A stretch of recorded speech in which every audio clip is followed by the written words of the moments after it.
Yeah, good evening and welcome everyone. This is the third lecture of sources of energy, and we mainly will talk about tidal energy, which is also called hydroelectric energy.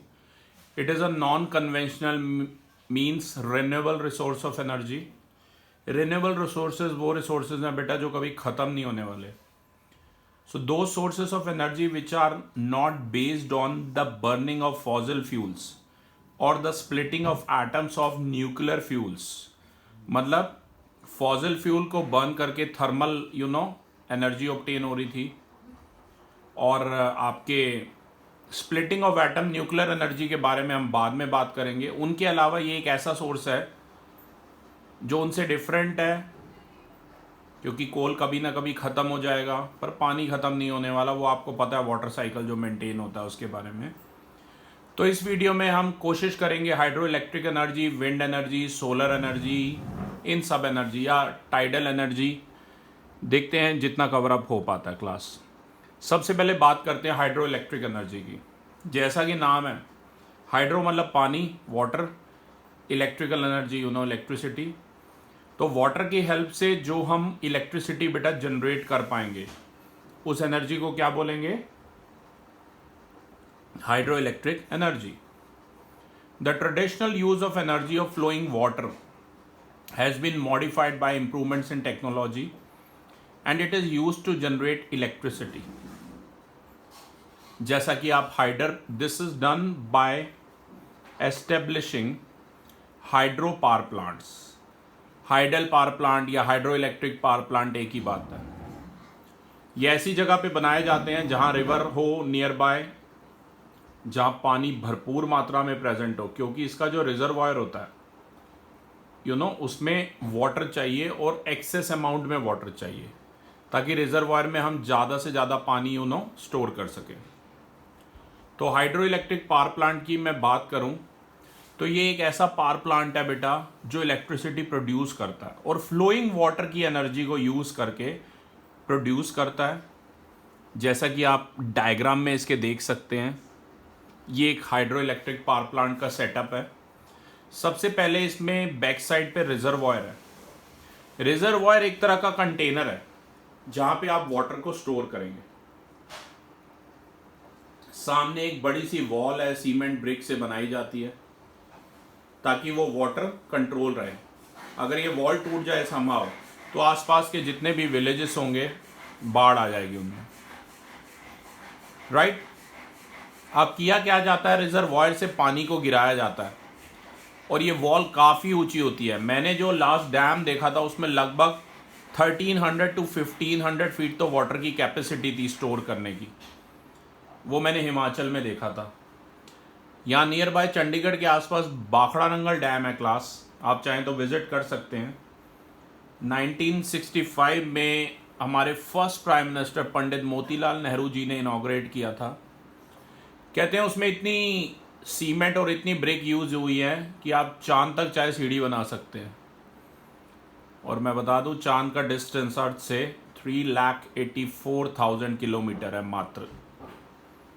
और मैंने ये भी सुना है उसका reservoir इस जगह पे ऐसे बनाया गया कि अगर पाकिस्तान वहाँ पर बम भी गिराता है तो पाकिस्तान तक बाढ़ आ जाएगी, पानी पाकिस्तान तक पहुँच जाएगा. Are you getting my point class? I remember काफ़ी साल पहले एक स्टूडेंट के grandfather, he was engineer in this dam, तो he told me all these things, right. Okay, तो होता क्या है, वाटर सबसे पहले स्टेशनरी है रिजर्वायर के अंदर, और वाटर इसमें आएगा कहाँ से बेटा? वाटर आएगा नियर बाय रिवर से. अब फरीदाबाद में आपने डैम क्यों नहीं देखा? बोलो. क्योंकि यहाँ पर कोई रिवर ही नहीं है बेटा. जहाँ रिवर होगी उसी के वाटर को स्टोर किया जाएगा. Got it? बिहार में जहाँ फ्लड्स काफ़ी आते हैं वहाँ पे डैम बनाए जा सकते हैं. जैसे मैंने गंगा नदी का भी बताया आपको, वहाँ पे भी डैम बनाए जा सकते हैं क्योंकि गंगा वाटर को स्टोर किया जाएगा. Now that water is allowed to fall from a great height. ये जो आप देख रहे हैं ये वॉल है, ब्रिक्स से बना हुआ स्ट्रक्चर है. इसमें बीच में गेट्स होते हैं बेटा. ये हवा में नहीं है ब्रिक्स, यहाँ बीच में गेट्स होते हैं, उन्हें स्लाइडिंग गेट्स या स्लुइस गेट्स कहते हैं. उन गेट से पानी को अलाउ किया जाता है फॉल कराने को. वाटर ऐसे फॉल करता है, नीचे बड़े बड़े टरबाइंस है, कल भी थर्मल पावर प्लांट में मैंने आपको समझाया था।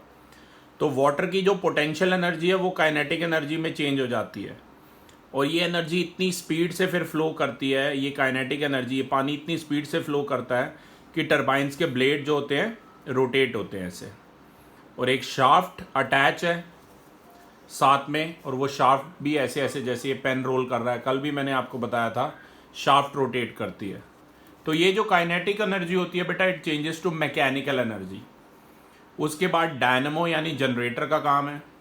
जनरेटर क्या करता है, उसी मैकेनिकल एनर्जी को इलेक्ट्रिकल एनर्जी में कन्वर्ट करता है, और ये इलेक्ट्रिकल एनर्जी फिर हम नियर बाय प्लेसेस में दे देते हैं। Yasho, are you there? Can you please read hydro power plant? Yasho और Alankrit, anyone can read? Alankrit, Yes, sir. please be a bit louder.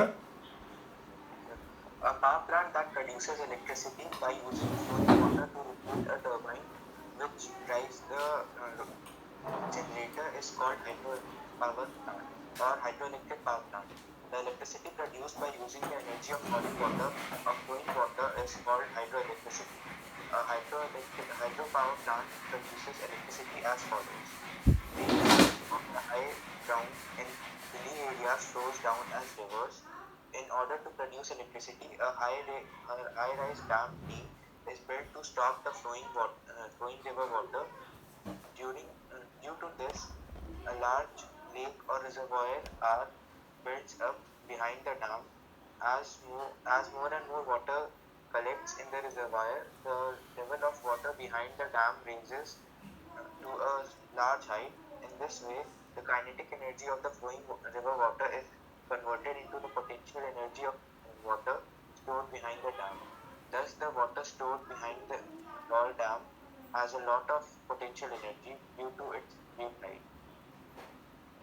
Hardik, can you please read the next paragraph, जो मैंने आपको बताया sliding gate या sluice gate के बारे में? Yes, sir.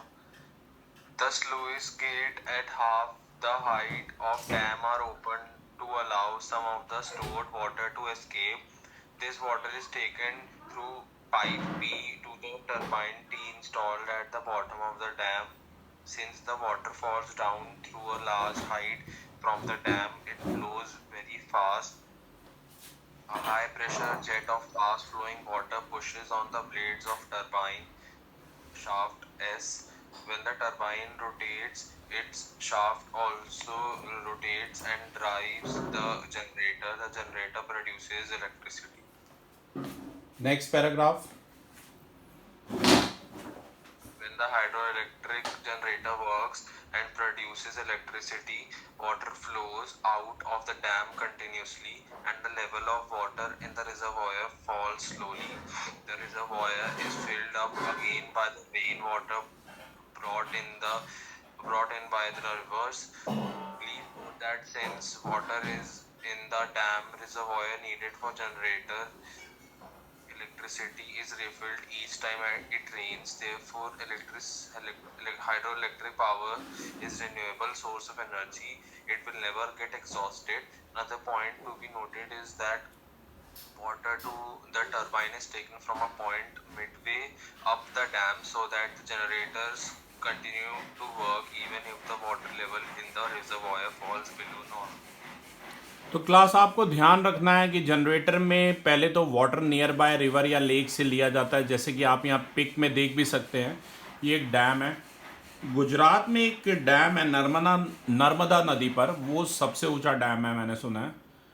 बाखड़ा Nangal dam Narmada नदी पे डैम है, आप चाहें तो डैम ज़रूर विज़िट करके आएँ, ठीक है। ये इसका मेन पर्पस क्या होता है, फ्लड्स कंट्रोल होती हैं, बाढ़ नहीं आती किसी एरिया में, और दूसरा इलेक्ट्रिसिटी जनरेशन।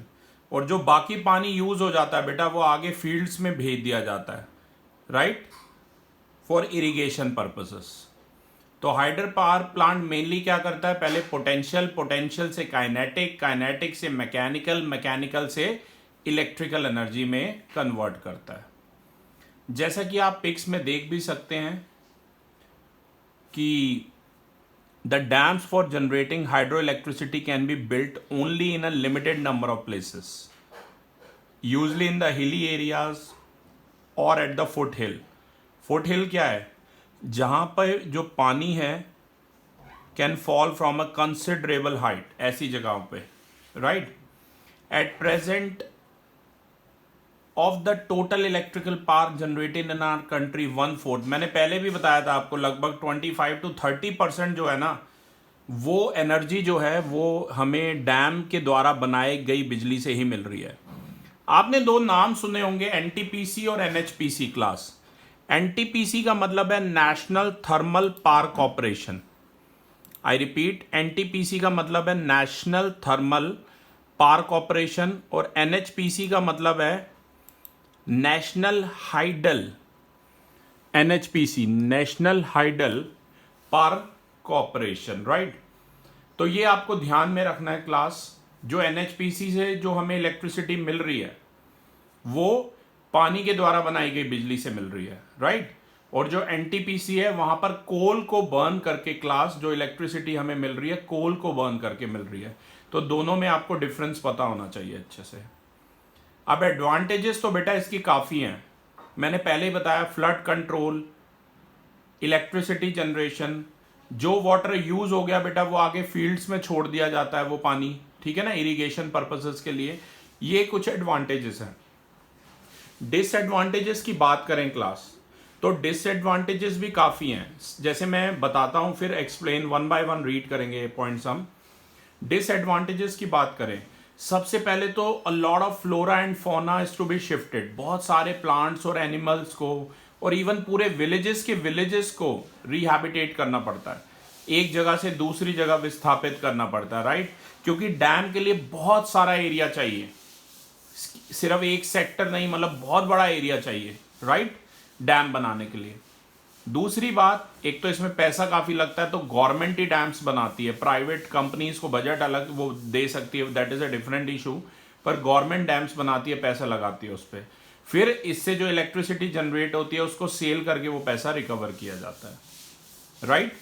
अब इसके बाद क्लास बात करें, और भी इसकी कई डिसएडवांटेजेस हैं. जैसे कि इसका जो पानी होता है रिजर्वायर का वो स्थिर होता है, मूव नहीं होता, तो इसमें फिशरी बिजनेस नहीं हो सकता, क्योंकि जो फिशेस वगैरह है वो बहते हुए पानी में, जैसे रिवर के पानी में होती हैं.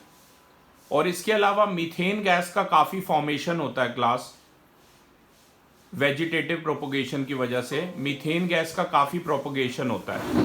वन सेकेंड,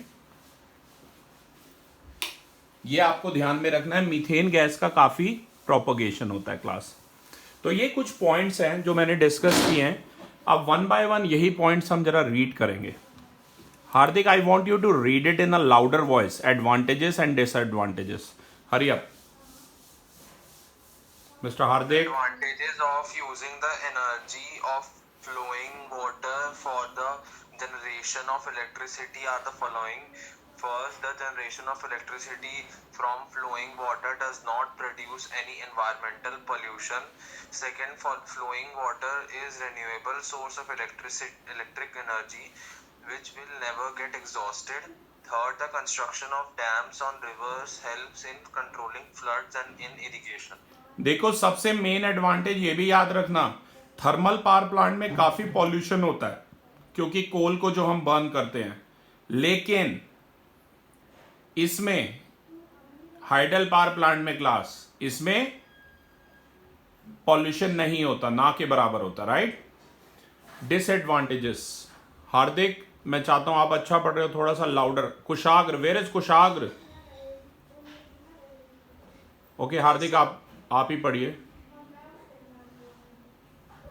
सर डिसएडवांटेजेस या फिर उसका नाम? हाँ, डिसएडवांटेजेस पढ़नी है. कुशाग्र स्टार्ट कीजिए फटाफट.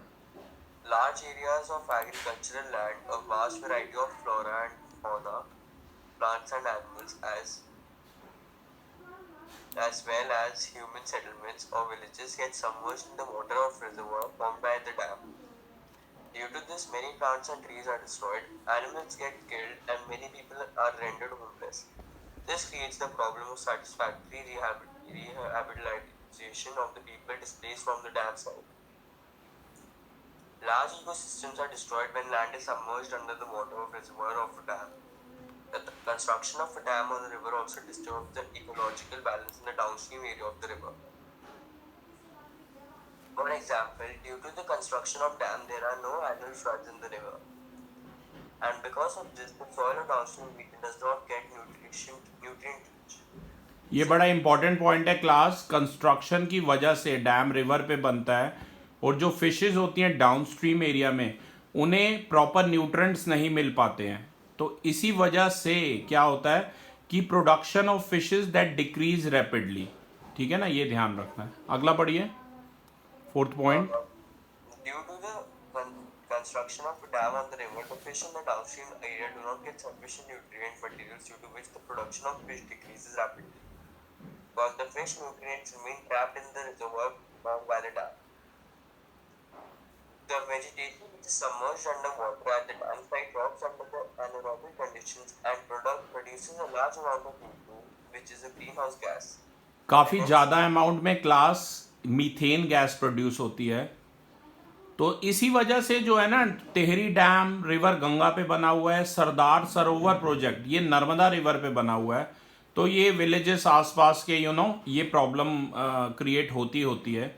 सो before taking a decision to generate hydro electricity by constructing high rise dams on the river, it is necessary to consider its long term effect on the environment and social life carefully, right. ये आपको class ध्यान में रखना है, ठीक है ना।